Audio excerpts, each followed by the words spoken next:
We can send neutrinos across entire countries. We can watch them change flavor as they move. We can measure the gaps between their masses with remarkable precision. And we still cannot answer one basic question. Which one is actually heavier? That is the mass ordering problem. There are 3 neutrino mass states. We know they are not all the same. We know the spacing between them is split into one smaller gap and one larger one. What we still do not know is whether the third state sits above the other 2 or below them. If it sits above them, that is the normal ordering. If it sits below them, that is the inverted ordering. It sounds like a small detail. It is not. This is one of the main unresolved questions in neutrino physics. And what makes it so frustrating is that the field already knows so much. Neutrino oscillation experiments have been extraordinarily successful. They showed that neutrinos change identity in flight. They mapped out the mixing angles. They pinned down the mass splittings with impressive accuracy. But they still have not delivered a final answer on the overall order. The reason is subtle. Oscillation experiments do not weigh neutrinos the way a scale weighs an object. They do something more indirect. A neutrino may be created as an electron neutrino, or a muon neutrino, or a tau neutrino. But as it travels, it behaves as a quantum mixture of 3 different mass states. Those states evolve slightly differently, and what experiments detect is the interference pattern that results. That interference pattern tells you the differences between the squared masses extremely well. What it does not give you easily is the full stack. So for years, physicists have been able to tell that the rungs of the ladder are unevenly spaced, while still arguing about which end is up. And nature has not made that answer easy to extract. There are only 2 possibilities, but neither one leaves a giant, unmistakable fingerprint in the data. The ordering shows up through relatively small effects, and those effects can be confused with other unknowns in the problem. That is where the difficulty really lives. In long baseline experiments, neutrinos travel through matter, and matter changes their oscillations slightly. That change depends on the ordering, which sounds promising. But the same measurements are also sensitive to other parameters, especially the CP-Violating phase. So one unknown can partly imitate another. A signal that looks like evidence for one ordering may weaken once the rest of the parameter space is allowed to move. That has happened more than once. Take the major accelerator experiments. T2K in Japan sends neutrinos about 183 miles from Tokai to Kamioka. NOVA in the United States sends them about 503 miles. Both have contributed enormously to the oscillation picture. Both have sensitivity to the ordering. But neither has produced the clean, final break the field wants. Even when the 2 datasets are combined, the result is still not decisive.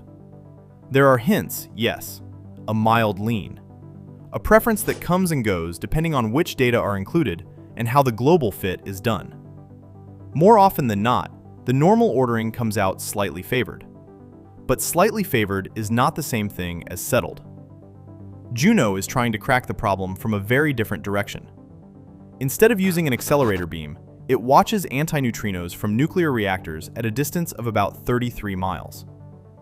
Rather than leaning on matter effects over huge distances, JUNO looks for tiny wiggles in the reactor neutrino energy spectrum.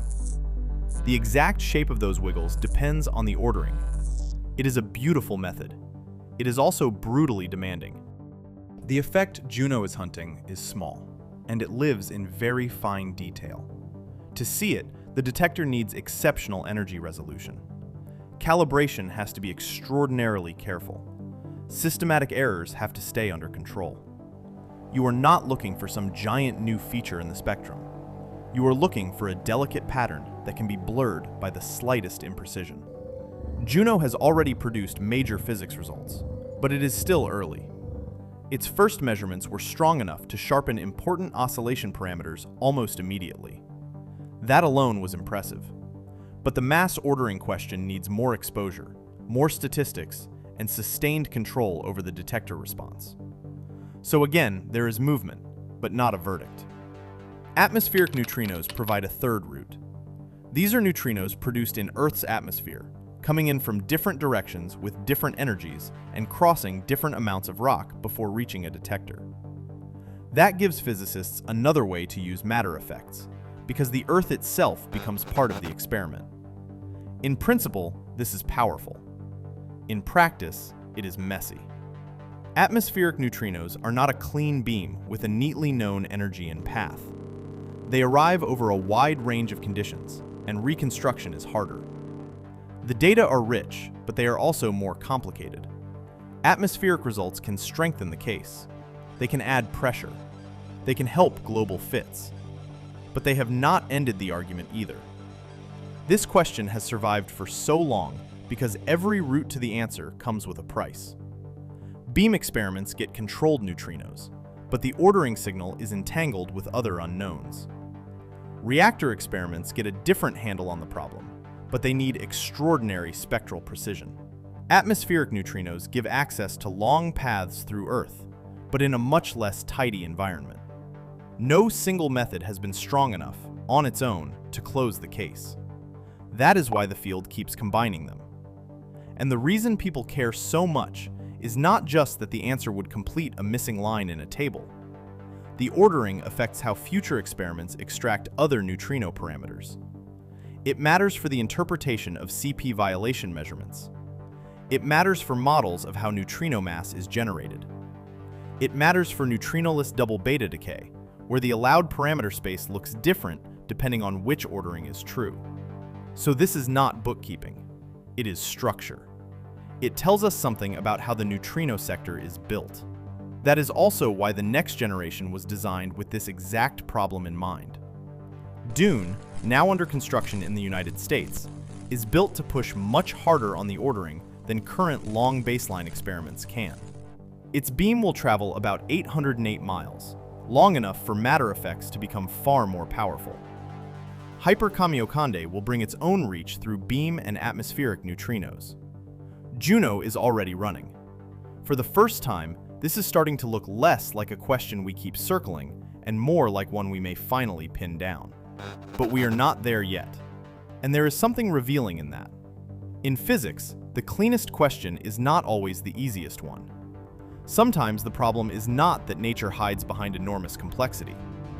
Sometimes the problem is that the final clue is small. Very small.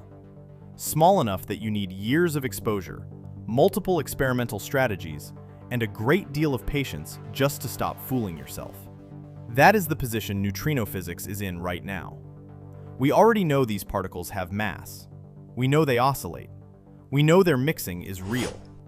We know two of the splittings very well. And still, one of the most basic facts about the spectrum remains just out of reach. Not because the question is vague, because the answer is faint. If you want to go deeper after this, I left a few serious books in the description that are worth your time. And if this question pulled you in, the videos on the end screen go further down the same road, because neutrinos have a way of turning one missing piece into an entire new view of reality.